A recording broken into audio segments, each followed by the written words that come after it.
పితా పుత్ర పవిత్రాత్మ నామమున ఆమెన్. క్రీస్తునాథుని యందు మిక్కిలి ప్రియ సహోదరి సహోదరులారా, ఈ ప్రత్యేక ఆధ్యాత్మిక సందేశానికి మిమ్మందరినీ ప్రేమతో ఆహ్వానిస్తున్నాను. ఎఫెసీ పత్రిక 6వ అధ్యాయం 10వ వచనము నుండి 13వ వచనము వరకు. ప్రభువుతో ఏకమై ఆయన మహాశక్తి ద్వారా మీ బలమును అభివృద్ధి పరచుకొనుడు.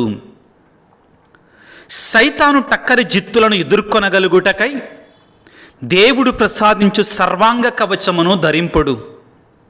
ఎలయన మనము పోరాడునది శరీరధారులతో కాదు, ప్రధానులతోనూ అధికారులతోనూ ఈ యుగపు అంధకార శక్తులతోనూ ఆకాశమందలి దురాత్మలతోనూ మనము పోరాటము చేయుచున్నాము. కనుక ఇప్పుడు దేవుని కవచమును ధరింపుడు. ఆ దిష్ట దినము వచ్చినప్పుడు మీరు శత్రుబలమును ఎదుర్కొనగలిగి తుది వరకు పోరాడి నిలదొక్కుకొందురు. క్రీస్తునాథుని యందు మిక్కిలి ప్రియులకు సహోదరి సహోదరులారా, ఈరోజు మనం ధ్యానించబోయేటువంటిది చాలా ప్రాముఖ్యమైనటువంటిది ప్రతి క్రైస్తవునికి, ప్రతి కథోలికునికి కూడా. క్రైస్తవ జీవితంలో మనందరము కూడా ఒక పోరాటము చేస్తూ ఉంటాం. ఈ లోకములో ఉన్నంత వరకు కూడా నీవు నేను అందరం కూడా ఒక పోరాటములోనే ఉన్నాం. మరణించే వరకు కూడా, ఈ శరీరాన్ని విడిచే వరకు కూడా మనందరం కూడా ఒక భయంకరమైన పోరాటాన్ని చేస్తూ ఉంటాం. ప్రియులారా, మీకందరూ కూడా అనుకుంటారు ఏంటి పోరాటం గురించి మాట్లాడుతున్నారు అని. ఒక యువకుడు వచ్చి నా దగ్గరికి, ఫాదర్ గారండి, నేను మంచిగా ఉండాలనుకుంటున్నా, క్రమశిక్షణగా ఉండాలనుకుంటున్నా, నేను కొత్త కొత్త విషయాలు తెలుసుకొని నా భవిష్యత్తు కొరకై నన్ను నేను సిద్ధపరచుకోవాలనుకుంటున్నా, కానీ ఆ క్రమశిక్షణలో ఉండలేకపోతున్నానండి, నా వల్ల కాటలేదు ఫాదర్, ఏం చెయ్యాలి ఫాదర్ అని ఒక యువకుడు నాతో పంచుకుంటున్నాడు. ఏంటిది? ఒక పోరాటం. ఇది మామూలు పోరాటం కాదండి, ఇది ఒక ఆత్మీయ పోరాటం. ప్రతి క్రైస్తవునిలో కూడా ఈ పోరాటం నిత్యం అనునిత్యం జరుగుతూనే ఉంటుంది. ఒక తాగుడికి అలవాటైనట్టు ఒక వ్యక్తి వచ్చి, స్వామి, నేను ఈ వ్యసనాన్ని విడిచిపెట్టాలని ప్రయత్నం చేయాలని ఆశ నాకు, దీనివలన నా కుటుంబం, నా పిల్లలు, నా భార్య ఎంత నష్టపోతున్నారో నాకు తెలుసండి, కానీ ఈ సాతానుడు నన్ను విడిచిపెట్టట్లేదండి, నా వల్ల కాటల్లేదండి అని మరొక వ్యక్తి వేదనతో మాట్లాడుతూ ఉంటాడు. ఒక స్త్రీ ఒక గురువు దగ్గరికి వచ్చి, ఫాదర్, ఈ చెడ్డ మాటలు ఉన్నాయి చూడండి, ఈ చెడ్డ మాటల వల్ల, ఈ కోపం వలన నాకు ఎంతోమంది శత్రువులు అవుతున్నారండి, దీనిని విడిచిపెట్టాలనుకుంటున్నా, మంచిగా ఉండాలనుకుంటున్నా, కానీ నా వల్ల అవ్వటలేదండి, ఏం చెయ్యాలి, ఏ విధంగా చేస్తే ఇది సాధ్యమవుతుంది? ఇది ఒక పోరాటం ప్రియులకు దేవుని బిడ్డలారా, మనందరిలో కూడా జరిగేటువంటిది ప్రియులకు దేవుని బిడ్డలారా. కొంతమంది ముఖ్యంగా నాకు బాగా చెడు తలంపులు వస్తున్నాయి, చెడు ఆలోచనలు వస్తున్నాయి, పనికి మాలినటువంటి ఆలోచనలు వస్తున్నాయి, వాటిని తీసివేసుకోవాలని ఆశపడుతున్నా, కానీ నా వల్ల కాటల్లా. ప్రియులారా, ఇప్పుడు నేను మీతో ఈ మాటలు చెప్తుండగా మీకందరికీ అర్థమవుతుంటుంది, మనందరం కూడా ఈ పోరాటంలోనే ఉన్నాం. మంచిని చేయాలనుకుంటున్నా, గుడికి వెళ్ళాలి, ప్రార్థన చేయాలి, పవిత్రంగా ఉండాలి, పరిశుద్ధంగా ఉండాలి, 10 మందికి సహాయం చేయాలనుకుంటున్నా, కానీ నా వల్ల కాటల్లేదు. ఇదే పోరాటం ప్రియులారా. నాలో ఒకవైపు నుండి మంచిని చెయ్యాలి అనుకుంటే మంచిని చేయకుండా సాతానుడు అడ్డగిస్తున్నాడు. అదేవిధంగా మరొక వైపు నుండి చెడును చేయవద్దు అనుకుంటే ఆ చెడునే చేయాలని సాతానుడు మనం లాగివేస్తున్నాడు. ఇది ఒక పోరాటం, ఇది మామూలు పోరాటం కాదు, ఇది ఆత్మీయ పోరాటం. ప్రతి క్రైస్తవుడు కూడా ఈ పోరాటంలో నలిగిపోతూ ఉంటాడు. ఈ పోరాటంలో ముందుకు సాగుతూ ఉంటాడు. మరణించే వరకు కూడా ప్రియులారా ఈ పోరాటం జరుగుతూనే ఉంటుంది.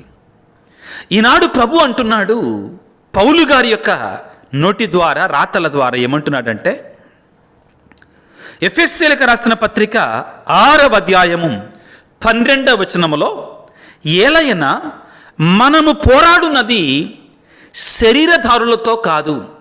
మన పోరాటం ఎదుటివారితో కాదండి. మరి దేనితో? మనతో మనమే మన లోపల ఏదో శక్తి ఉంది, మన లోపల ఏదో వద్దనుకునేటువంటి శక్తి ఉంది, మనకు కనబడినటువంటి శక్తి ఉంది, ఏదో దాంతో మనల్ని వేధిస్తూ ఉంది అని పలికి ఏమంటున్నాడంటే, మనం పోరాడేది శరీరధారులతో కాదు, ప్రధానులతోనూ అధికారులతోనూ ఈ యుగపు అంధకార శక్తులతోనూ ఆకాశమందలి దురాత్మలతోనూ మనం పోరాటము చేయుచున్నాము. క్రైస్తవ జీవితాన్ని గురించి మాట్లాడుతూ, క్రైస్తవ విశ్వాస జీవితాన్ని గురించి మాట్లాడుతూ పౌలు గారు అంటున్నారు, మనందరం కూడా పోరాటములోనే ఉన్నాం. మనం పోరాడేది శరీరధారులతో కాదు, పొరుగువారితో కాదు. దాని గురించి మాట్లాడతల్లా ఇక్కడ. దేనితోటి? అంధకార శక్తులతోటి మనం పోరాడుతున్నాం. ఇంకా ఏమంటాడు? దురాత్మలతో మనం పోరాడుతున్నాం, అధికారులతో, ప్రధానులతో పోరాడుతూ ఉన్నాం. మనందరం కూడా ఒక పోరాటములో ఉన్నాం ప్రియులారా. ఈ పోరాటాన్ని మనం ఏ విధంగా సాగించాలి అనేటువంటిది ఈ రోజున మనం ధ్యానం చేయడానికి ప్రయత్నం చేయాలి ప్రియులారా. కొన్ని నెలల క్రితం నుంచి కూడా ఇశ్రాయేలు దేశం గాజా స్ట్రిప్ మీద, ప్రక్కనే ఉన్నట్టు లెబనాన్, ఇరాక్, ఈ ప్రాంతాల మీద యుద్ధం చేస్తూనే ఉంది. వివిధ దేశాల మీద భయంకరమైన దారుణమైనటువంటి యుద్ధం. ఎంతోమంది ప్రాణాలు కోల్పోతున్నారు. కానీ ప్రియులారా, దానికంటే కూడా ఇంకా భయంకరమైన యుద్ధం ప్రతి క్రైస్తవుడు కూడా పోరాడుతూనే ఉంటాడు, పోరాటం చేస్తూనే ఉంటాడు. ప్రియులకు దేవుని బిడ్డలారా, కథోలిక విశ్వాసం మనకి ఏమి నేర్పిస్తుందంటే, ప్రతి క్రైస్తవుడు కూడా 3 శత్రువులతో పోరాడుతూ ఉంటాడు. ఏమిటవి? లోకము, పిశాచము, శరీరము. ఈ 3 కూడా మనకు కనబడినట్లే ఉంటాయి, కానీ జరిగేది ఎక్కడ? పోరాటం లోపల, అంతరంగంలో. ఇది ఆత్మీయ పోరాటం. ఈ పోరాటాన్ని గురించి బైబిలు చాలా చోట్ల ఉటంకిస్తుందండి, బోధిస్తుంది ప్రియులారా. ఉదాహరణకి పౌలు తిమోతికి రాసిన మొదటి లేఖలో 1వ అధ్యాయం 18వ వచనములో ఈ విధంగా పలుకుతాడు పిల్లారా. పౌలు తిమోతికి రాసిన మొదటి లేఖ 1వ అధ్యాయము 18వ వచనములో ఈ విధంగా పలుకుతున్నాడు. ఏమంటాడంటే, తిమోతి నా బిడ్డ, పూర్వము నిన్ను గూర్చి చెప్పబడినట్టు ప్రవచనముల వలన ఉత్తేజితుడవై నడుచుకొనుము. నీవు మంచి పోరాటమును పోరాడగలవన్న ఉద్దేశముతో నేను నీకు ఈ హితవులు పలుకుచున్నాను. పౌలు గారు తిమోతి లాంటి దైవ సేవకుడితో ఏమంటున్నాడు? నీవు మంచి పోరాటాన్ని పోరాడాలి. ఎవరితో పోరాడాలి? కత్తితో, బాణంతో, లేకపోతే ఈ లోకంలో ఉన్నటువంటి గన్నుతో వెళ్ళి ఎవరన్నా కాల్చమనే పౌలు గారు అనేది లేదు ప్రియులారా. మనందరం పోరాడే పోరాటాన్ని గురించి మాట్లాడుతున్నాడు. ఏమిటి అది? సైతానుతో, శోధనలతో, కుటుంబాల్లో జరిగేటువంటి భయంకరమైన వేదనలతో, వ్యసనాలతో, పాపముతో పోరాటము చేయమంటున్నాడు. ఇవన్నీ ఎలా వస్తున్నాయి మన దగ్గరికి? మనం ఇందాక చదువుకున్నాం కదా, దురాత్మ, సాతానుడు మన మీదకి పంపిస్తూ ఉన్నాడు. పౌలు గారు తన ప్రియమైన బిడ్డ, తన ప్రియమైన శిష్యుడిని ఏమంటాడు? ప్రియమైన బిడ్డ అంటున్నాడు, ప్రియమైన కుమారుడు అంటున్నాడు. ప్రేమతో తిమోతితోటి పలికిన మాట ఏంటో తెలుసా? ఏమిటంటే, నీవు మంచి పోరాటాన్ని పోరాడాలి. ప్రియమైన క్రైస్తవుడా, నీవు నేనుండి నా నుండి కూడా క్రీస్తు ప్రభువు కోరుకునేది ఇదే. మనందరం మంచి పోరాటం పోరాడాలి. మనందరం అనుభవిస్తూనే ఉంటామండి ఈ పోరాటాన్ని. కుటుంబంలో భర్త భార్యతో, భార్య భర్తతో, ఇక ఈ రోజు నుంచి ఏదైనా చిన్న చిన్న మనస్పర్ధలు వచ్చినా కానీ నేను గొడవలకు వెళ్ళను, మంచిగా ఉండాలనుకుంటున్నాను, నా మిత్రులతో మంచిగా ఉండాలనుకుంటున్నాను, నా స్నేహితులతో మంచిగా ఉండాలనుకుంటున్నాను అనుకుంటాం ప్రియులారా. కానీ ఏం జరుగుతుంది? మళ్ళా జరగకూడని జరిగిపోతుంది. వేదన, బాధ ఎక్కడి నుంచి వస్తుంది? ఇదంతా కూడా పౌలు గారు మనకి ఒక క్లూ ఇస్తున్నాడండి. దాన్ని మర్చిపోకూడదు, మనం అస్సలు మరవకూడదండి. మనలో ఈ వేదన, ఈ భయంకరమైన బాధ ఎక్కడి నుంచి వస్తుంది అంటే పౌలు గారు చెప్తున్నారు పిల్లారా. ఏమంటున్నాడంటే, అంధకారపు శక్తి నుండి, దురాత్మల నుండి. సాతానుడు ఎక్కడే ఉండడండి. పొరబడమాకండి, మిమ్మల్ని మీరు పొరపాటు చేసుకోమాకండి. మనలోనే దూరతాడు. మన జ్ఞానేంద్రియాల ద్వారా మన మీద యుద్ధం చేస్తూ ఉంటాడు. మన మనస్సు ఎటువంటిదంటే, ఒక రథానికి కట్టబడినటువంటి 5 గుర్రాలు 5 పక్కల లాగుతూ ఉంటాయి ఎటుబడితేటు. దాన్ని మనం కంట్రోల్ చేయగలగాలి. ఆ 5 గుర్రాలని మనం సాధన చేయగలగాలి. ఈ పోరాటం సాగుతూ ఉంటుంది. ఇది ప్రతి క్రైస్తవుడు తెలుసుకోవాలండి. ఇది తెలుసుకోకపోతే ప్రమాదంలో పడిపోతాం మనం. ఏంటి, నేను ఎందుకు చేయలేకపోతున్నా? ఈ వేదనలోనే ఉండిపోతాం. పౌలు గారు అంటున్నారు, తిమోతి గారు అంతట భక్తుడితోటే, నీవు మంచి పోరాటమును పోరాడాలి. ప్రతి క్రైస్తవుడు కూడా పోరాడాలి. తిమోతికి రాసిన మొదటి లేఖలో 6వ అధ్యాయములో 12వ వచనం ఈ విధంగా బోధిస్తుంది ప్రియారా. విశ్వాస సంబంధమైన మంచి పోరాటమును పోరాడి నిత్య జీవితమును గెలువుము. పౌలు గారు అంటున్నారు తిమోతితోటి మరొకసారి, తన మొదటి లేఖలో ప్రారంభములో 1వ అధ్యాయంలో ఒకసారి చెప్పారు, అయ్యా నా కుమారుడా, నా ఆత్మీయ కుమారుడా, నీవు మంచి పోరాటం పోరాడాలి ఈ లోకంలో ఉన్నప్పుడు. పౌలు గారికి తెలుసండి ఈ పోరాటాన్ని గురించి. ముఖ్యంగా ఒక అపోస్తులుడిగా, ఒక సేవకుడిగా, ఒక దైవ సేవకుడిగా పౌలు గారికి బాగా అనుభవం, ఈ పోరాటాన్ని గురించి బాగా అనుభవం. ఏమంటాడు? ఒకానొక సందర్భంలో పౌలు గారు, నాలో ఒక ముళ్ళు గుచ్చబడింది, ఆ ముళ్ళును తీసివేయమని నేను పలుమార్లు దేవునికి ప్రార్థన చేశాను. కానీ దేవుడు ఏమన్నాడంటే, నా కృప నీకు చాలును పో అన్నాడు. పోరాడాడు పౌలు గారు, భయంకరంగా పోరాడాడు సాతానుతోటి.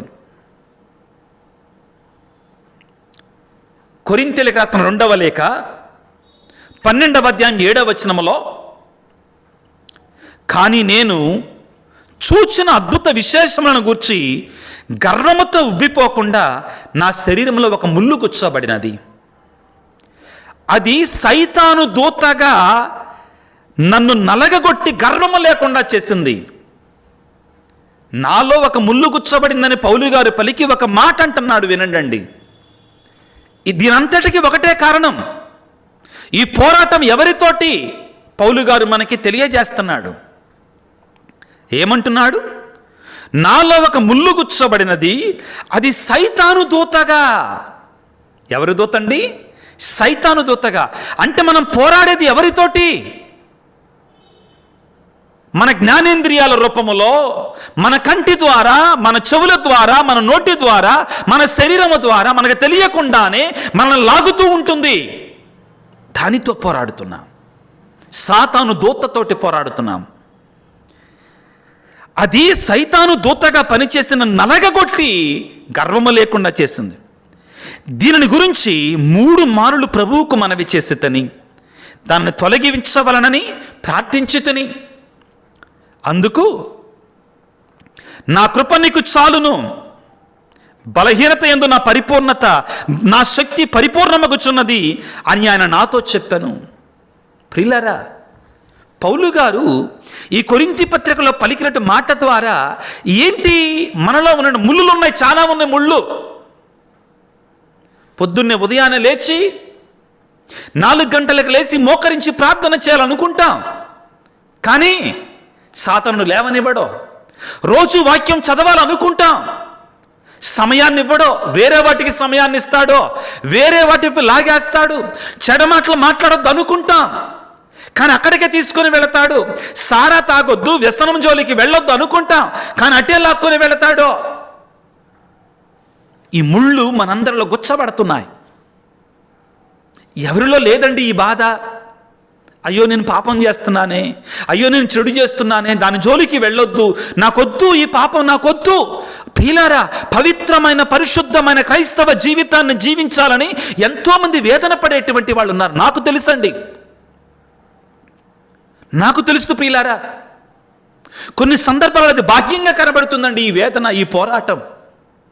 భార్య గుడికి వెళ్ళాలంటే భర్త ఒప్పుకోడు. కొన్నిసార్లు భర్త ప్రశాంతంగా ఉండాలంటే భార్య నుండి శోధన వస్తుంది. మనం అనుకుంటాం భార్య అనుకుంటాం, మనం అనుకుంటాం భర్త అనుకుంటాం. ఇది సాతాను శోధన, అంధకార శక్తి ప్రియులారా. మనం శోధిస్తూ ఉంటాడు. పోరాటం ఇది, ఆత్మీయ పోరాటం ఇది ఉంటుంది. ఈ పోరాటం ఉంటుంది. ప్రారంభంలో చెప్పాను కదా, 3 జ్ఞానశత్రువులండి మనందరికీ కూడా. ఇది ఒక ఆత్మీయ పాఠం ప్రియులారు ఈ రోజున మనందరికీ కూడా.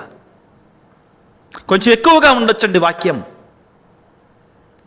ఏమిటి, దేని మీద అంటే ఈ శరీరం. ఒకసారి మాకు ఒక ఫాదర్ గారు చెప్పారండి, దేవుని యొక్క వాక్యాన్ని మీ ముందుంచాలి. ఏమన్నారు?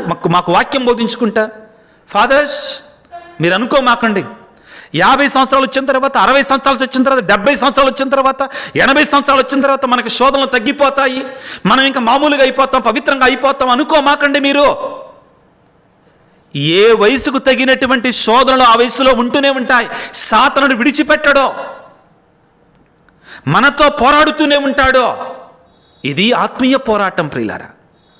పౌలు గారు అంటున్నారు, తిమోతి బిషప్ గారితో అంటున్నాడు, మొదట్లో అంటున్నాడు నీ మంచి పోరాటమును పోరాడాలి అని పలికి మరొకసారి హెచ్చరిస్తున్నాడండి. ఏమంటున్నాడు? తిమోతికి రాసిన మొదటి లేఖలో 6వ అధ్యాయం 12వ వచనంలో, విశ్వాస సంబంధమైన మంచి పోరాటమును పోరాడి నిత్య జీవితాలను నువ్వు గెలుచుకో. ఏ పోరాటం అండి ఇది? ఆత్మీయ పోరాటం. పౌలు గారు ఏమంటున్నారు ఇప్పుడు? ఇది విశ్వాస పోరాటం, ఇది విశ్వాస పోరాటం. పెక్కుమంది సాక్షుల ముందర నీవు నీ విశ్వాస ప్రమాణమును వనర్చినప్పుడు దేవుడు నిన్ను ఈ జీవితమున కొరకే పిలిచాడు, ఈ పోరాటము కొరకే పిలిచాడు. జ్ఞానస్నానం పొందుతున్నప్పుడు గురువు మనందరిని ప్రశ్నిస్తాడండి. ఏమంటాడు? నీవు పిశాచిని విడిచిపెట్టుచున్నావా? దాని క్రియలను విడిచిపెట్టుచున్నావా? దాని ఆకర్షణను విడిచిపెట్టుచున్నావా అని పలికినప్పుడు మనం ఏమని సమాధానం చెప్పాలి? విడిచిపెడతాను, విడిచిపెడతాను, విడిచిపెట్టుచున్నానని చెప్తా. అంటే ఏంటి? నేను ఇక నుండి సాతానుకు అవకాశం ఇవ్వకుండా దేవుని నాలో ఉన్నట్టు దేవుని యొక్క ఆత్మకి సంబంధించిన కార్యాలు నేను చేస్తాను అని దేవునితో చెప్తాను. చూడండి, అక్కడ పోరాటం ప్రారంభం కావాలి. మీలో చాలామంది ఈ వాక్యాన్ని ఆలకిస్తూ ఉండగా నేను చెప్పే మాటల యొక్క పరమార్థాన్ని అర్థం చేసుకోగలుగుతారు. ఎందుకంటే ఈ వేదన, ఈ పోరాటం, ఈ ఆత్మీయ పోరాటం, ఈ విశ్వాస పోరాటం మనందరిలో కూడా జరుగుతుంది ప్రియులకు దేవుని బిడ్డలారా. బైబిల్ గ్రంథంలో అనేక పర్యాయాలు ఈ పోరాటాన్ని గురించి బోధించబడింది. పేతురు గారు రాసినటువంటి మొదటి లేఖలో 2వ అధ్యాయంలో ప్రియులారా 11వ వచనములో ఈ పోరాటాన్ని గురించి, ఏంటిది ఈ పోరాటం ఏంటి అసలు అనేటువంటి దాని గురించి పేతురు గారు ఈ రీతిగా చెప్తున్నారు పిల్లలు. ఏమంటున్నారంటే, మిత్రులారా, ఇహలోకమున పరదేశులుగా కాందిశీకులుగా ఉన్న మీకు నేను మనవి చేసుకొనుచున్నాను. ప్రియులారా, నవంబర్ నెలలో ఉన్నాం మనందరము కూడా. మరణాన్ని గురించి ధ్యానం చేస్తున్నాం, మరణించిన ఆత్మీయుల కొరకే ప్రార్థన చేస్తున్నాం, వారిని స్మరించుకుంటున్నాం మనందరము కూడా. పేతురు గారు ఏమంటున్నారంటే, ఈ లోకములో మన కాందిశీకులం. కాందిశీకులు అంటే ఏంటి? మనము పరదేశులమండి. మనం పరదేశులం ఈ లోకములో. ఈ లోకం శాశ్వతం కాదు మనకి. కాబట్టి నేను మీకు మనవి చేస్తున్నాను, పేతురు గారు అంటున్నారు, శారీరక వ్యామోహములు ఎప్పుడునూ ఆత్మతో పోరాడుచుండును. జాగ్రత్తగా ఆలకించండి వాక్యాన్ని పిల్ల, దయచేసి. ఈ శారీరక వ్యామోహాలు ఎప్పుడు కూడా ఆత్మతో పోరాడుచుండును, కనుక వ్యామోహితులు కాకండి. వ్యామోహితులు కాకుండా ఉండండి. పేతురు రాసిన మొదటి లేఖ 2వ అధ్యాయం 12వ వచనము, మీరు సత్ప్రవర్తన కలవారై ఉండవలను, అన్యులు మిమ్ము దుష్ప్రవర్తకులను దూషించినడలా మీ సత్కార్యములను వారు తప్పక గుర్తించినట్లు ప్రవర్తింపుడు. ప్రియులారా, జాగ్రత్తగా ఉండండి. మీరు ఒకవేళ చెడు వైపునకు మళ్ళితే మీరు క్రీస్తుకు అవమానాన్ని తెచ్చేటువంటి వారిగా ఉంటారు. జాగ్రత్తగా ఆలకించండి పిల్లారా. మనందరం కూడా పోరాడుతున్నాం. ఇది ఆత్మీయ పోరాటం, ఇది విశ్వాస పోరాటం. ఏమిటి ఆత్మీయ పోరాటం? చెడు మాట్లాడొద్దు, చెడు తలంచవద్దు, చెడు చెయ్యవద్దు. మంచిని చెయ్యాలి, ప్రార్థన చేసుకోవాలి, వాక్యాన్ని చదువుకోవాలి. కానీ జరగనివ్వదే. ప్రతి క్రైస్తవునిలో, ఒక నిజాయితీ కలిగిన క్రైస్తవునిలో ఈ పోరాటం జరుగుతూనే ఉంటుంది. దీని మీద మనం పోరాటం చేయాలి, ఆత్మీయ పోరాటాన్ని చేయాలి మనందరము కూడా పిల్లారా. ఇదిగో మనలో ఒక అంతర్యుద్ధం, ఆత్మీయ యుద్ధం జరుగుతుందండి. ఎల్లప్పుడూ కూడా ఆత్మీయ యుద్ధం జరుగుతుందండి. దర్శన గ్రంథానికి ముందు పిల్లారా ఒక లేఖ ఉంటుంది. ఎక్కువ అధ్యాయాలు ఉండవు. అందులో 1వ అధ్యాయం ఉంటుందండి. ఆ 1వ అధ్యాయంలో ప్రియులారా యోధా రాసిన లేఖలో 1వ అధ్యాయం 3వ వచనాన్ని చదువుతున్నాను. జాగ్రత్తగా ఆలకించండి పిల్లారా. ప్రియమైన మిత్రులారా, యోధా గారు రాస్తున్నారు, మనకు అందరకు కలిగడి రక్షణను గూర్చి నేను మీకు ఎంతయో ఆశించితిని. కానీ దేవుడు తన ప్రజలకు శాశ్వతముగా వసగు విశ్వాసమునకై మీరు పోరాడుచునే ఉండవలనని మిమ్ము ప్రోత్సహించవలసిన అవసరము నాకు తోచుచున్నది. దేనికోసం పోరాడాలి? దేనికోసం పోరాడాలి? ఏమంటున్నాడు పిల్లారా? దేవుడు తన ప్రజలకు వసకు శాశ్వతముగా వసగేటు విశ్వాసమునకై మీరు పోరాడుచూనే ఉండాలి అని మిమ్మల్ని హెచ్చరించాలని నాకు తోచుచున్నది అంటున్నాడు. దేవుడు మనకు ప్రసాదించే నిజమైన విశ్వాసము కొరకై, ఆ నిజమైన భక్తి కొరకై మనం పోరాడుతూనే ఉండాలి. ప్రియమైన బిడ్డ, నీవు స్వర్గాన్ని చేరుకోవాలి అంటే అలనాడు కడబోర ఊదినప్పుడు, మేఘారుడడే క్రీస్తు ఈ లోకములోనికి వచ్చినప్పుడు నిన్ను చూచి నీ కొరకై నా తండ్రి సమక్షములో నా రాజ్యములో ఏర్పాటు చేసినటువంటి ఆ యొక్క వాగ్దానకరమైనటువంటి ఆ శ్రేష్టమైన బహుమానము స్వీకరించు, పందెపు బహుమానాన్ని స్వీకరించును నీతో చెప్పాలి అంటే ఈ లోకములో ఉండగా నీవు పోరాటాన్ని చేయాల్సిందే, ఆత్మీయ పోరాటాన్ని చేయాల్సిందే. సులువుగా లొంగిపో మాకో, ఈజీగా బలికా మాకు ఈ శోధనలకి, ఈ వ్యసనాలకి, ఈ పాపానికి ఏం కాదులే చేస్తే, ఏ ముందులే చేస్తే అనుకో మాకు. ప్రియ దేవుని బిడ్డ, పోరాడాలి, చివరి వరకు పోరాడాలి. నేను సెమినరీలో ఉన్నప్పుడు, స్కూల్లో ఉన్నప్పుడు రన్నింగ్ బాగా చేసేవాడినండి. ముఖ్యంగా షార్ట్ డిస్టెన్స్ నేను ఎక్కువ రన్ చేయలేను. లాంగ్ డిస్టెన్స్, మ్యారథాన్ రేస్ అంటారు, 800 మీటర్స్, 400 మీటర్స్ ఎప్పుడు ఫస్ట్ సెకండ్ వచ్చేదండి. దానిలో ఉన్న టెక్నిక్ ఏంటంటే పర్సిస్టెన్స్ ఈజ్ వెరీ ఇంపార్టెంట్. ఆ పట్టుదల, ఆ పంటి బిగువున పరిగెడుతూనే ఉండాలండి, ఆగకుండా. మనం ఎక్కడో అలసట మనల్ని మింగివేస్తూ ఉంటుందండి. ముఖ్యంగా 5-6 కిలోమీటర్లు పరిగెట్టాలి. చాలా పొడుగ్గా ఉంటుంది. మ్యారథాన్ రన్నింగ్ అంటారండి. చాలా పొడుగ్గా ఉంటుంది. 5-6 కిలోమీటర్లు పరిగెట్టాలి. అది పరిగెట్టేటప్పుడు మనిషికి కావలసింది ఏంటంటే ఈ పట్టుదల, ఈ ఓర్పు. ఇది నేను ఆపొద్దు అని చెప్పుకుంటూ వెళ్ళిపోవాలి. క్రైస్తవుని యొక్క జీవిత పోరాటం కూడా చాలా పొడుగైంది ప్రియులారా. చిన్న అవకాశం దొరికితే చాలు సాతానుడు మన కబళిస్తాడు. మనల్ని ఏం చేస్తాడు? కబళిస్తాడు. చిన్న అవకాశం దొరికితే చాలు. ఇంగ్లీష్లో ఒక సామెత ఉందండి, Satan tries to beat at the weakest link of a person.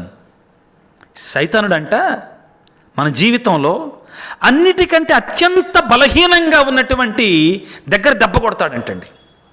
చాలా జాగ్రత్తగా ఉండాలి.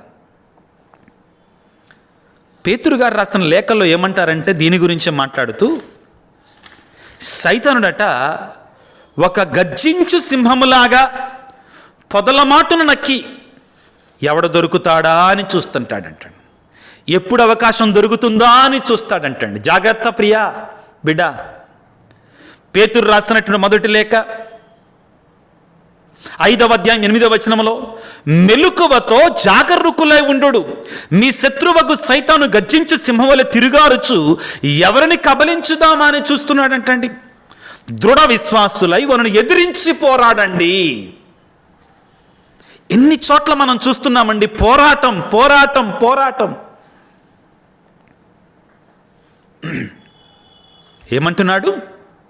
దృఢ విశ్వాసులై వాడిని, ఆ సాతానును ఎదిరించి పోరాడండి. ప్రపంచవ్యాప్తముగా ఉన్న మీ తోటి విశ్వాసులను బట్టి మీ తోటి విశ్వాసులు ఇట్టి బాధలను అనుభవించుచున్నారని మీకు తెలియను కదా. Don't think that the temptations are only for you.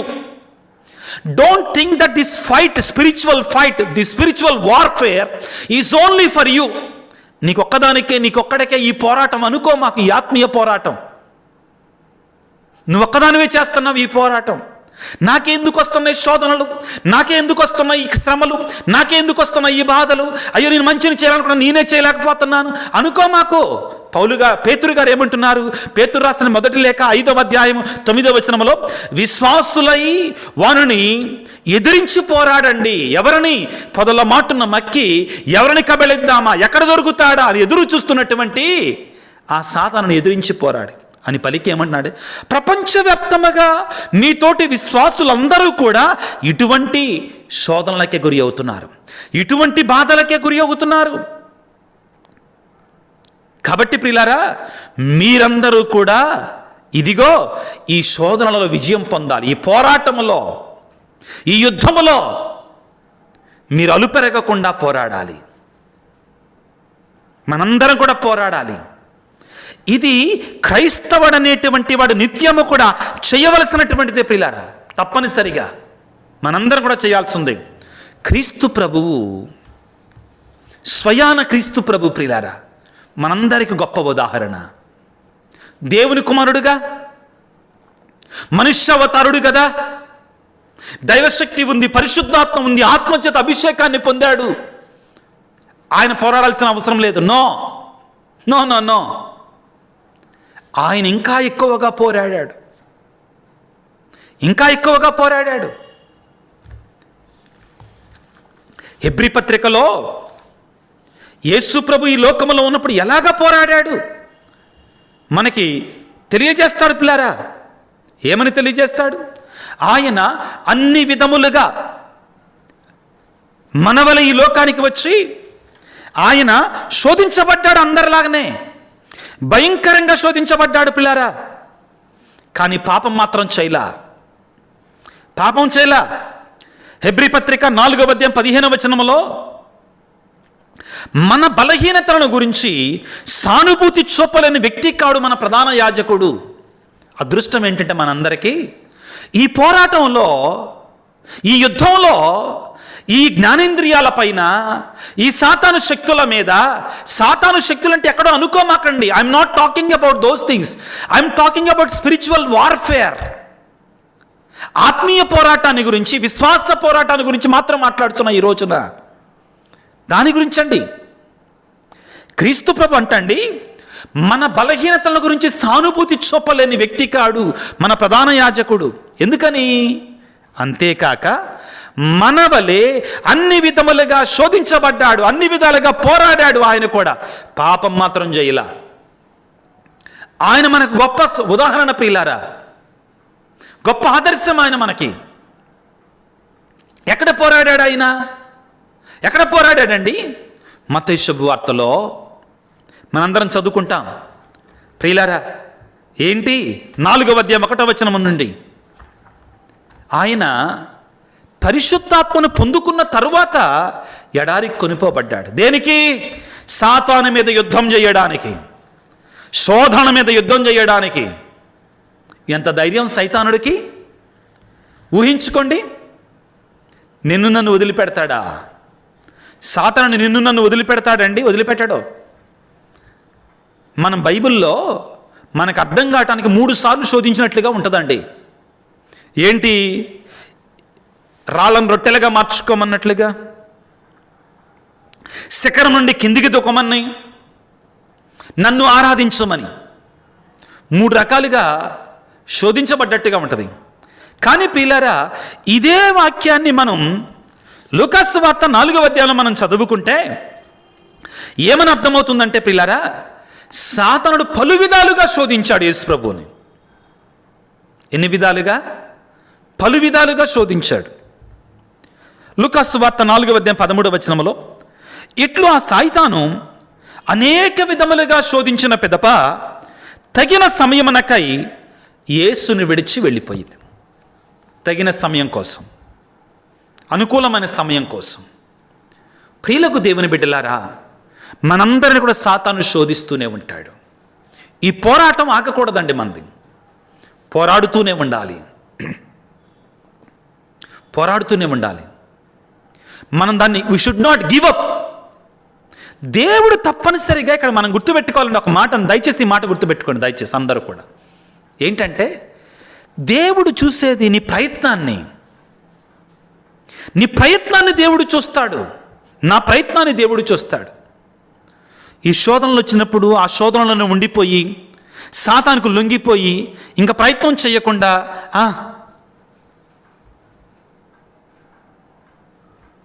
ఈ తాగుడు అనే అలవాటుని ఎక్కువగా తీసుకుంటే అర్థమయ్యే భాష కాబట్టి అండి. తాగుడు అలవాటు ఉంది, నా ప్రయత్నం ఏం చేయాలి? నేను ఆ సారా కొట్టుకెళ్ళి వెళ్ళకూడదు, ఆ వైన్ షాప్కెళ్ళి వెళ్ళకూడదు, లేకపోతే దొంగతనం అలవాటు ఉంది అటువైపు వెళ్ళకూడదు, చెడ్డ మాటలు మాట్లాడేటువంటి అవకాశం ఉంది అటు వెళ్ళకూడదు, అవకాశం ఇవ్వకూడదు. We got to have that self discipline. మనతో మనం మొండిగా ఉండాలి, మనం ఆ క్రమశిక్షణకు లోబరుచుకోవాలంతే. లేకపోతే కుదరదండి. ఆ పోరాటం చేయాలి. మనలో మనం పోరాటం చేస్తూనే ఉండాలి ప్రియులారా, యుద్ధాన్ని చేస్తూనే ఉండాలి. అన్నిటికంటే ముఖ్యమైనటువంటిది, క్రైస్తవుడు అనేటువంటి వాడు ఈ లోకములో పోరాటం చేస్తూనే ఉంటాడు, చేస్తూనే ఉండాలి. ఇది బాహ్యమైన పోరాటం కాదు, ఎవరితోనో పోరాటం కాదు. నాలో నేనే పోరాటం, నాతో నేనే పోరాటం. ఇది బాహ్యమైన పోరాటము కాదు, ఇది ఆత్మీయ పోరాటం, విశ్వాస పోరాటం ప్రియులారా. ప్రతి ఒక్కరు అర్థం చేసుకోవాలి. అయితే ఏం చేయాలి మరి దీనికి? ఎలా మరి దీని మీద మనం విజయం సాధించటం అంటే ఎల్లప్పుడూ సిద్ధపడి ఉండాలి. ఈ పదాన్ని గుర్తుపెట్టుకోండి దయచేసి. We should be prepared all the time, at every moment of our lives. ఏం కాదులే, ఏముందిలే అనుకుంటే కుదరదండి. ఏం కాదు చేద్దాం అయిపోతుంది. ఎల్లప్పుడూ సిద్ధపడి ఉండు, మెలకువతో ఉండు, జాగరూకులై ఉండు. ఈ కడపటి దినాలలో, ఈ కడ రోజులలో ప్రియులారా, ఈ నవంబర్ నెల అంతా కూడా యేసుప్రభు పలికే మాట ఎక్కువగా సిద్ధపడి ఉండు, మెలకువతో ఉండు, జాగరూకులై ఉండండి. పేతురు గారు రాసినటువంటి మొదటి లేఖలో 5వ అధ్యాయంలో మనం చదువుకున్నాం కదండి. గర్జించి సింహములాగా ఉన్నాడు కాబట్టి మెలకువతో ఉండు, జాగరూకులై ఉండండి. అంటే ఏంటి? లెక్కలేని తనముగా ఉండొద్దు, అలసత్వాన్ని చేయమాకు ఆత్మీయ విషయములో. మరి ఏం చెయ్యాలండి? వాక్యాన్ని చదువు, ప్రార్థన చేయి, దేవుని సన్నిధికి వెళ్ళు, మోకరించు, జపమాల జపించు, దివ్యస ప్రసాదాన్ని స్వీకరించు, కరుణ జపమాల చెప్పు. ఎప్పుడు కూడా చెప్తూనే ఉండాలి ప్రియులకు దేవుని బిడ్డ. ఇది చెయ్యాలి మనం. మెలకువతో జాగరూకత మండం ఇదే. ప్రార్థన చేయి, దేవా నాకు శక్తినివ్వయ్యా. మనం ఈ ప్రయత్నము చేయకుండా, జాగరూకత కలిగి ఉండకుండా, ప్రార్థన ఎక్కువ చేయకుండా, నాకు శోధనలు వస్తున్నాయి, శోధనలు ఆడుకుంటుంది మనతోటి సైతాన్ అన్నట్టు. అంతే కదండి. అవును ప్రియులారా. ఎఫెసీ పత్రిక 4వ అధ్యాయం 7వ వచనంలో ఏం చేయాలి మనం? ఇప్పటి వరకు కూడా మనకి శోధనలు వస్తాయి తప్పనిసరిగా చదువుకున్నాం. మనం ఏం చేయాలి? సిద్ధపడి ఉండాలి, మెలకువతో ఉండాలి, జాగరూకులై ఉండాలి. ఎలాగా ఉండాలి అంటే ప్రియులారా, ఎఫెసీ పత్రిక 4వ అధ్యాయంలో 27వ వచనంలో సైతానుకు అవకాశం వసగవద్దు. Don't give an opportunity to Satan. Don't give. సాతానుకి అవకాశం ఇవ్వమాకు. ఆ శోధన మొదలవుతుంది అన్నప్పుడే దాన్ని కత్తిరించడానికి ప్రయత్నం చెయ్యి. అది శోధన పాపంగా మారకముందే నీవు దాన్ని కత్తిరించగలగాలి. వేరే మార్గం లేదండి. ఈ సమయంలో మీకు ప్రతి శోధన పాపం కాదండి. శోధన అందరికీ వస్తుంది. కానీ ఆ శోధన పాపంగా మారే లోబులోనే నీవు సైతానికి అవకాశం ఇవ్వకుండా ఉండాలి. యాకోబు రాసినట్టు లేఖలో 1వ అధ్యాయములో 12వ వచనాన్ని నుంచి చదువుకుంటున్నాం. యాకోబు రాసిన లేఖ 1వ అధ్యాయం 12వ వచనము. శోధనకు గురి అయ్యి విశ్వాసము కోల్పోని వ్యక్తి ధన్యుడు. శోధన గురి అవుతున్నాం కానీ విశ్వాసం కోల్పోటల్లా. అదెలా సాధ్యమండి? ఉదాహరణ చెప్తాను. ఎవరూ లేరు, అక్కడ ఏదో వస్తువు ఉంది, బాగా ఇష్టంగా ఉంది, ఎవరూ చూడతల్లా, ఆ వస్తువు చాలా బాగుందే, ఏముంది దాన్ని తీసుకుంటే అని శోధన వస్తుంది. వెంటనే అమ్మో అది పాపం. శోధన గురి అయ్యాం మనం, కానీ పాపం చేయలే. మీకు అర్థం కావటానికి ఇంకొక చక్కని ఉదాహరణ ఇస్తానండి బైబిల్ గ్రంథం నుండి. పాత నిబంధన యోసేపు జీవితం ప్రియులారా. పాత నిబంధన యోసేపు జీవితం. యోసేపు పొతీఫర్ ఇంట్లో గృహ నిర్వాహకుడిగా పనిచేస్తున్నాడు. పాత నిబంధన యోసేపు. అన్నలు అమ్ముకున్నారు, వాళ్ళు తీసుకొని వచ్చి ఆ సైన్యాధిపతికి అమ్మేశారు. ఆ పొతీఫర్ ఇంట్లో కుటుంబ గృహ నిర్వాహకుడిగా పనిచేస్తున్నాడు. అందగాడు, యవ్వనుడు, దైవభీతి కలిగినటువంటి వాడు, పవిత్రమైన జీవితాన్ని జీవిస్తున్నటువంటి వాడు, బహుసుందరుడు. పొతీఫరు లేకుండా చూసి పొతీఫరు భార్య యోసేపు మీద కన్నేసింది. కన్నేయటమే కాదు, ఎవరు లేకుండా చూసి ఒక రోజున యోసేపుని బలాత్కారం చేయడానికి ప్రయత్నం చేసింది. శోధన వచ్చింది యోసేపుకి.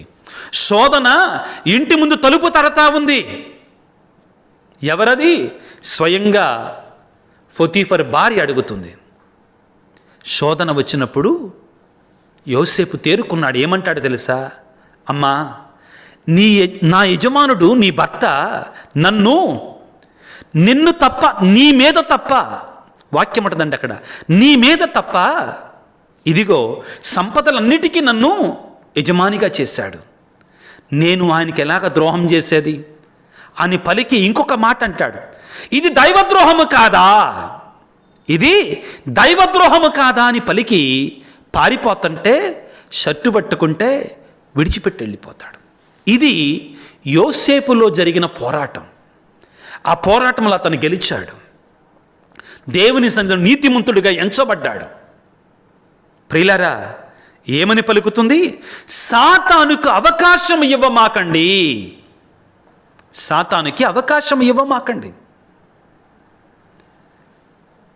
నాకు చెడు శోధనలు వస్తున్నాయి, చెడు ఆలోచనలు వస్తున్నాయి, అపరిశుద్ధమైన ఆలోచనలు వస్తున్నాయి, నా నోటితో ఇతరుల గురించి చెడు మాట్లాడుతున్నా అని తెలిసినప్పుడు ఆ అమ్మలక్కల కూర్చున్న చోట దాన్ని అవాయిడ్ చేసేసే పూర్తిగా. నువ్వు అక్కడికి వెళ్ళామనుకో సైతానికి అవకాశం ఇస్తున్నావు. పౌలు గారు ఏమంటున్నారు? ఈ ఎఫెసీ పత్రిక 4వ అధ్యాయం 7వ వచనంలో సైతానికి అసలు అవకాశమే ఇవ్వ మాకు. ఎందుకు అవకాశం ఇవ్వటం? కట్ చేసేయాలి. దాని గురించి మాట్లాడుతున్నాడు. ముఖ్యమైన మాట ప్రియులారా, ఇప్పుడు మనం వినబోతున్నాం. చాలా ముఖ్యమైన మాట ఏమిటంటే, పౌలు కొరింథీయులకు రాస్తున్నటువంటి 2వ లేఖ 10వ అధ్యాయం 4వ వచనం. దయచేసి ఈ వాక్యాన్ని చదవండి అందరూ కూడా.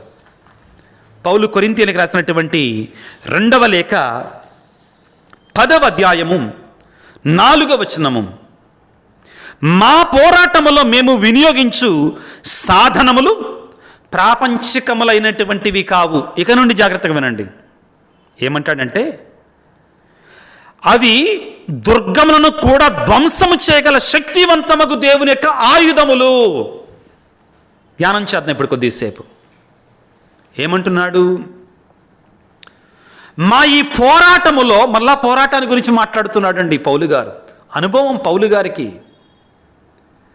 ఆయన కూడా మనిషి. ఏమంటున్నాడు? మా ఈ పోరాటములో మేము లోకానుసారం అంటే ఆయుధాలు వాళ్ళ. మరి ఏం వాడారట ఆయన? దుర్గములను కూడా, దుర్గం అంటే ఏంటి తెలుసా? పెద్ద పెద్ద కోటలు. దుర్గములను కూడా ధ్వంసము చేయగలిగినటువంటి శక్తివంతమైన దేవుని ఆయుధాలు మేము వాడాము. We should use the spiritual weapons in the spiritual warfare. We should use spiritual weapons in the spiritual warfare, in the spiritual battle. ఆత్మీయ పోరాటములో ఆత్మీయ ఆయుధాలను వినియోగించాలి. ఆత్మీయ ఆయుధాలను మనం వినియోగించుకోవాలి. పౌలు గారు అంటున్నారు, మేము దుర్గాలను సైతం ధ్వంసం చేయగల ఆత్మీయ ఆయుధాలని, దేవుని యొక్క ఆయుధాలను మేము వాడామని పలుకుతున్నాడు. నువ్వు వాడుతున్నావా ఈ ఆయుధాలని? నీలో విశ్వాసం అనే ఆయుధం, నీలో నమ్మకం అనే ఆయుధం, బైబిల్ చదవటం అనే ఆయుధం, ప్రార్థన చేయటం అనే ఆయుధం, దివ్య సప్రసాదం అనే ఆయుధం, ప్రార్థన అనే ఆయుధం. ఈ ఆయుధాలను ఎంతవరకు వాడుతున్నావు నీవు? ఆత్మ పరిశీలన చేసుకో. పౌలు గారు అంటున్నారు, మేము దుర్గములను సైతం నాశనం చేయగలిగినటువంటి దేవుని యొక్క ఆయుధములను మేము వాడాము ఈ పోరాటములో. ప్రియులకు దేవుని బిడ్డలారా, ఈనాడు మనం ధ్యానించేది ఆత్మీయ పోరాటం గురించి. ఎఫెసీ పత్రికలో మనం చదువుకున్న వాక్యములో జాగ్రత్తగా ఆలకించండి. 6వ అధ్యాయం 10వ వచనము. ప్రభువుతో ఏకమై ఆయన మహాశక్తి ద్వారా మీ బలమును అభివృద్ధి చేసుకోనండి. ప్రభువుతో ఏకమై ఆయన మహాశక్తి ద్వారా మీ బలాన్ని అభివృద్ధి చేసుకోవాలి. ప్రియులారా, మన శక్తితో మన వల్ల కాదు సైతాను మీద విజయాన్ని పొందడం. We need the great power of God. దేవుని యొక్క మహాశక్తి మనకి కావాలి. యేసు ప్రభు శిష్యులు తన దగ్గరికి వచ్చి భయపడతారు దైవరాజ్యం గురించి బోధించినప్పుడు. ఒక యువకుడు వచ్చి ధనవంతుడు అవ్వటం వలన నువ్వు వెళ్ళి అంతా అమ్మి నా దగ్గరికి రమ్మంటే, అతడు ధనవంతుడై ఉండటం వలన ప్రభు చెప్పిన దాన్ని వినకుండా వెళ్ళిపోయాడు. ఆ సమయంలో యేసు ప్రభు ఒక మాట అన్నాడు, ధనవంతుడు పరలోక రాజ్యమును ప్రవేశించుట కంటే వంటె సూది బెజ్జంలో దూరిపోవుట సులభతరం అన్నప్పుడు శిష్యులు భయపడిపోతారు. మరి ఇది ఎవరి వల్ల అవుద్దండి, మాకు సాధ్యం కాదన్నప్పుడు ప్రభు ఒక మాట అంటారు, మానవులకి ఇది అసాధ్యము కానీ దేవునికి సమస్తము సాధ్యమే. ప్రియులారా, మనందరం కూడా ఈ శక్తి కోసం అడగాలి. ప్రతిరోజు ఉదయాన్నే లేవగానే, దేవా నీ పరిశుద్ధాత్మని నా మీద, నా కుటుంబం మీద, నా బిడ్డల మీద కుమ్మరించాయా, నీ శక్తిని నాకు ఇవ్వయ్యా, నీ ఆత్మీయ బలాన్ని నాకు ఇవ్వయ్యా, నీ ఆత్మీయ శక్తిని నాకు ఇవ్వయ్యా అని వేడుకోవాలి. దేవుని వరం కోసం ప్రార్థన చేయాలి. యేసు ప్రభు చేయలా? ఈ శోధనలు జయించటానికి ఆయన చేసింది ఏంటంటే నిత్యము ప్రార్థనలో ఉన్నారు, దేవుని పరిచర్యలో ఉన్నాడు.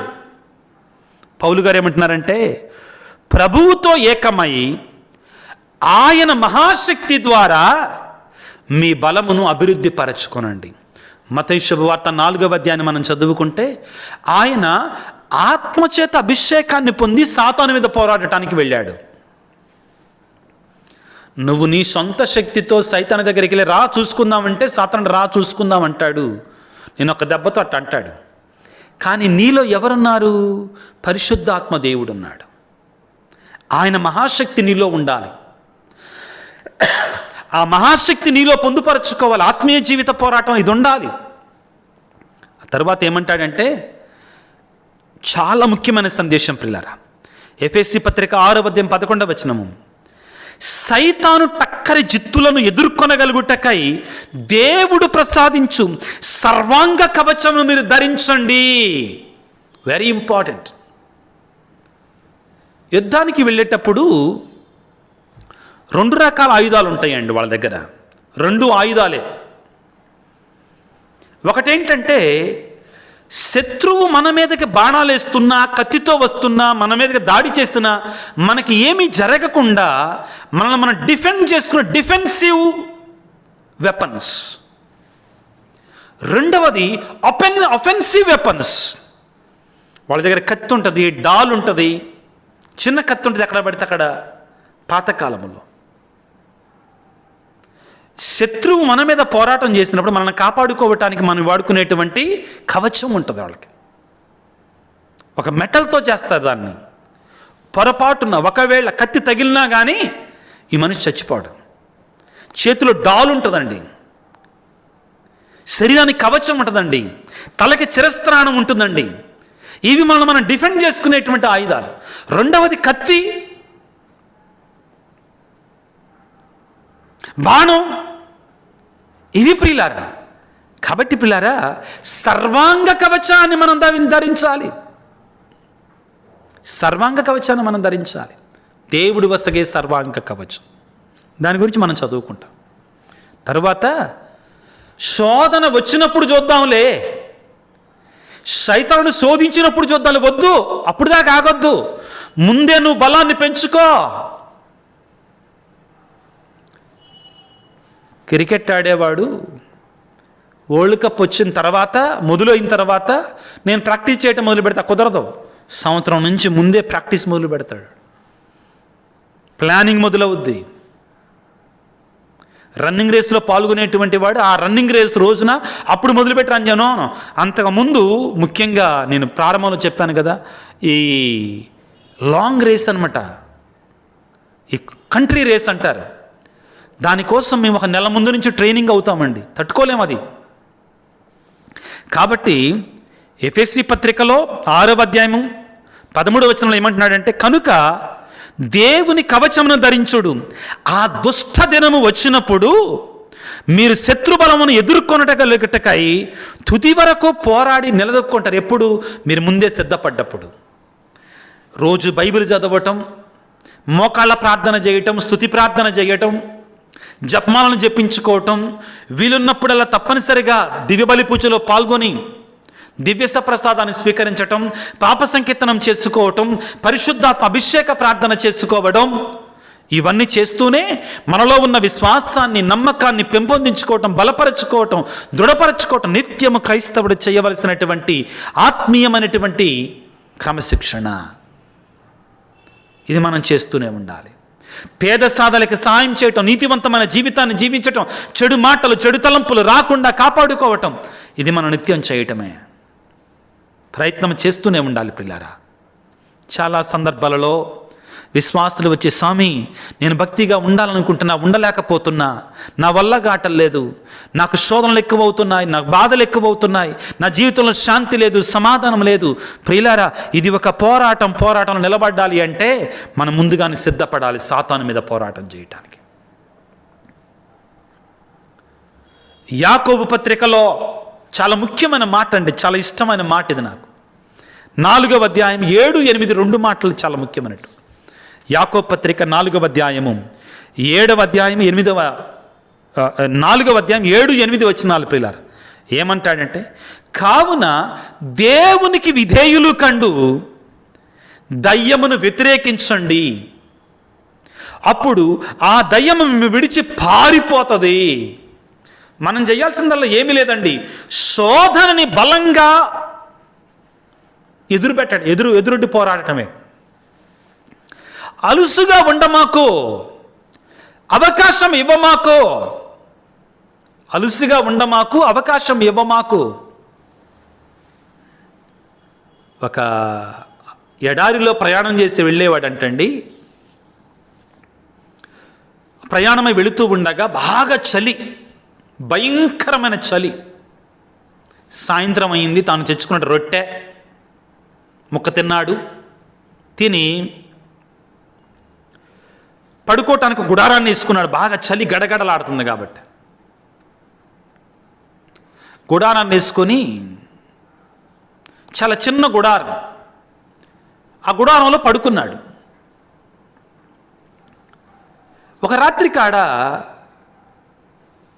ఏదో అతను నెడతా ఉంది. ఏంటిది అంటే ఒంటె.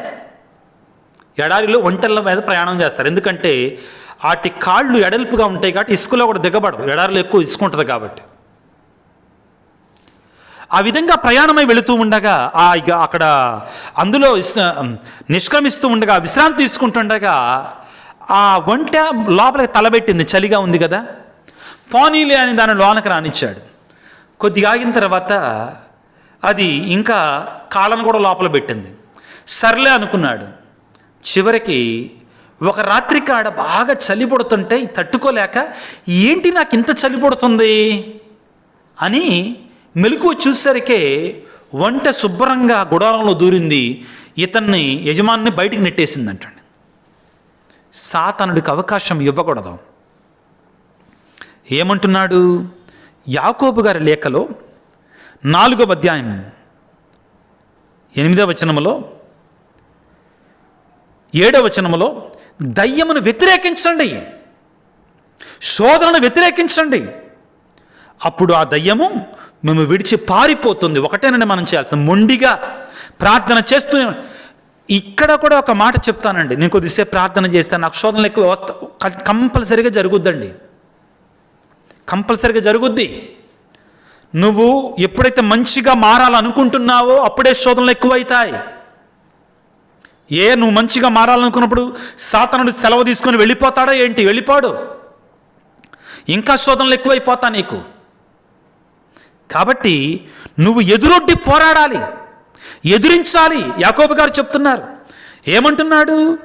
ఇదిగో దేవునికి విధేయులు కావాలి ఒకవైపు నుంచి, రెండో వైపు నుంచి దయ్యమును వ్యతిరేకించాలి, అప్పుడు ఆ దయ్యం మేము విడిచి పారిపోతుంది. వ్యతిరేకించకుండా జోగొడితే వచ్చి కూర్చుంటుంది, తిష్ట వేసుకుంటుంది, నిన్ను నానా విధాలుగా పీడిస్తుంది. దేవుని దరి చేరుకొనండి, అప్పుడు ఆయన మీకు దగ్గర వాడగుతాడు.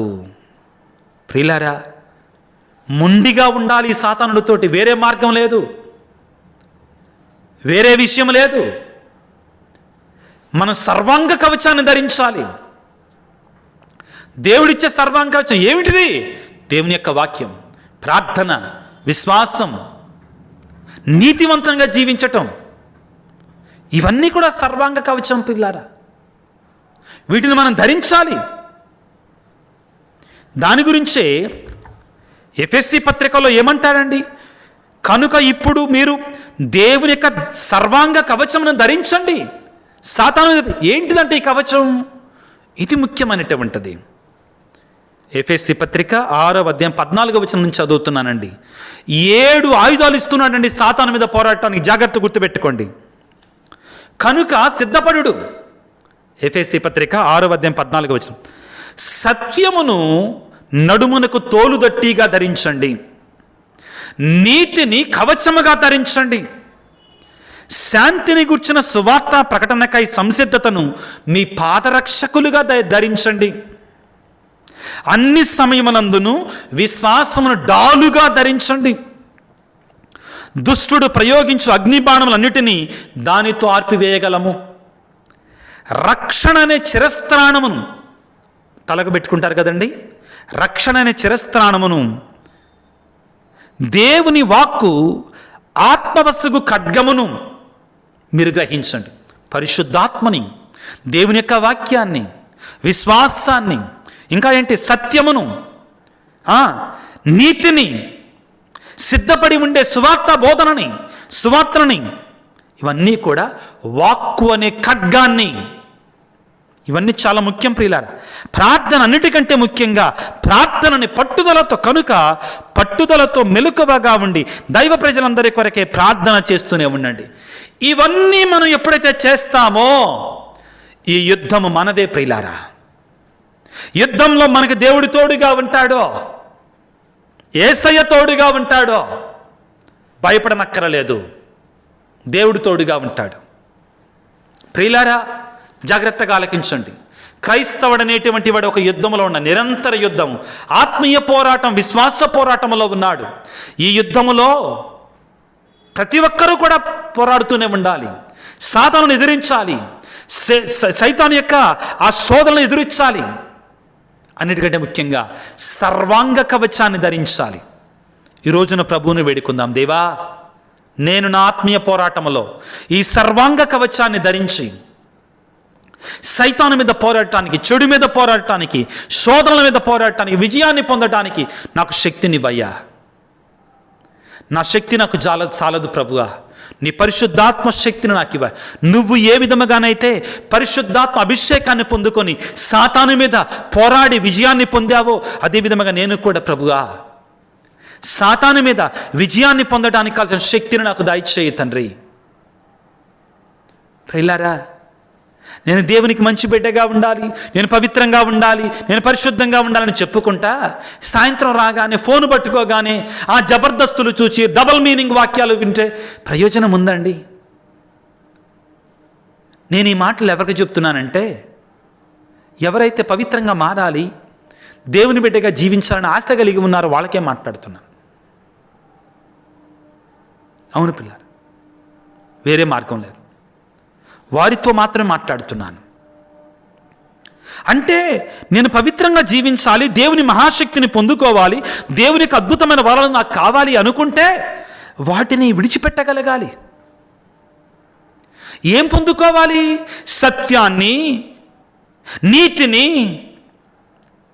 సువార్త ప్రకటన అనేటువంటి దానిని పాదరక్షకులుగా ధరించాలి, విశ్వాసాన్ని, రక్షణని, దేవుని యొక్క వాక్కు అనే ఖడ్గాన్ని, ప్రార్థనని, పరిశుద్ధాత్మ శక్తిని మనం పొందుకొని ఉండాలి. వాటి కోసం మనం ప్రార్థన చేసుకోవాలి. ప్రభువుని వేడుకుందాం పిల్లారా. దేవా, ఈనాడు మాకు ఆత్మీయ పోరాటాన్ని గురించి మాట్లాడావు. మా శక్తి మాకు చాలదు, నీ సర్వాంగ కవచాన్ని నాకు తొడిగించయ్యా. సైతానుపై పోరాడటానికి వాక్కు అనే ఖడ్గాన్ని మాకు దయచేయి తండ్రి. ఇక నుండి మేము మీకు లోబడి జీవిస్తూ నీ అద్భుతమైన మహిమగల శక్తిని మేము పొందుకునడానికి మాకు శక్తిని, బలాన్ని, ఆత్మీయ అభిషేకాన్ని మాకు దయచేతండి అని తలలు వంచి ప్రార్థన చేసుకుందాం. సర్వశక్తిమంతుడా, సర్వోన్నతుడా, ప్రేమామయుడా, మీకు స్తోత్రాలు, వందనాలు. అవును ప్రభువా, నా ఆత్మీయ జీవితంలో ఎన్నో శోధనలు, ఎన్నో పోరాటాలు, నా ఆత్మీయ బ్రతుకులో లొంగిపోతున్నా ప్రభు, ఆ శోధనలకి బలి అయిపోతున్నా తండ్రి. పవిత్రంగా, పరిశుద్ధంగా, నీకు ఇష్టమైన బిడ్డగా జీవించాలని కోరుకుంటున్నాను, కానీ నా వల్ల కాటలేదు. ఈ రోజున నిన్ను వేడుకుంటున్నాను తండ్రి. ఆ సర్వాంగ కవచాన్ని ధరించి నీ వాక్కును, సత్యాన్ని, నీతిని, పరిశుద్ధాత్మని, రక్షణని, నీ యొక్క వాక్యాన్ని, ప్రార్థన అన్నిటికంటే ముఖ్యంగా ఈ సర్వాంగ కవచాన్ని ధరించి సాతానుపై విజయాన్ని పొందడానికి కావాల్సిన శక్తిని నాకు దయచే ప్రభువా. నా శక్తి నాకు చాలదయ్యా, నీ ఆత్మ అభిషేకాన్ని నాకు ఇవ్వయ్యా, నీ ఆత్మ అభిషేకాన్ని నాకు ఇవ్వయ్యా, నీ ఆత్మ అభిషేకాన్ని నాకు దయచేయి తండ్రి. సైతానుపై పోరాడి నేను నిజమైన బిడ్డను నిరూపించుకోవడానికి కావాల్సిన శక్తిని నాకు దయచేయి తండ్రి. ఈనాడు ప్రభువా, ఈ వాక్య పరిచర్యలో పాల్గొన్న బిడ్డలందరినీ మీరు దీవించండి. నీ పరిశుద్ధాత్మ శక్తితో నింపండి తండ్రి. శరీర వ్యామోహాలలో మేము చిక్కుకొనకుండా నీ ప్రియమైన బిడ్డలుగా జీవించడానికి కావాల్సిన పరిశుద్ధాత్మ వరాన్ని మాకు దయచేయండి. యేసురాజా, అనారోగ్యముతో బాధపడుతున్న ప్రతి బిడ్డ కొరకే ప్రార్థిస్తున్నాను తండ్రి. నీ పరిశుద్ధ రక్తాన్ని వారి మీద చిలకరించండి ప్రభువా. నీ గాయపడిన హస్తములతో వారిని తాకండి ప్రభువా. మా కొరకే ప్రార్థన చేయమని అడిగిన బిడ్డలు ఎంతోమంది ఉన్నారు నాయన. ముఖ్యంగా ఆత్మీయమైనటువంటి పోరాటంలో ఉన్న బిడ్డలు ఎంతోమంది ప్రార్థన చేయమని అడుగుతున్నారు. వారందరి కొరకే ప్రార్థిస్తున్నాను. నీ ఆత్మాభిషేకానికి నీ బిడ్డలకు ప్రసాదించండి. శోధనకు లోనైపోయి భయంకరమైనటువంటి శోధనకు లోనవుతున్నటువంటి సాతాను గలిబిలి చేస్తున్నటువంటి కుటుంబాల కొరకే ప్రార్థిస్తున్నాను. విడుదల, విమోచన నీ ఆత్మ వర్షముతో ప్రసాదించు నాయన. నీ ఆత్మ అభిషేకాన్ని దయచేయండి తండ్రి. అదేవిధంగా లౌకిక పరమైనటువంటి శోధనలతో, కోర్టు కేసులతో ఉన్నటువంటి వారు ప్రార్థించమని అడుగుతున్నారు నాయన. అప్పుల బాధల్లో ఉన్నటువంటి వారు ప్రార్థించమని అడుగుతున్నారు. గర్భఫలము లేనటువంటి వారు వివాహము కొరకై, ఉద్యోగము కొరకై, చదువుల నిమిత్తమై, వ్యవసాయం నిమిత్తం, పాడి ఎందు, పంట ఎందు కొరకై ప్రార్థన చేయమని అడుగుతున్నారు. నీ బిడ్డలను దీవించండి నాయన.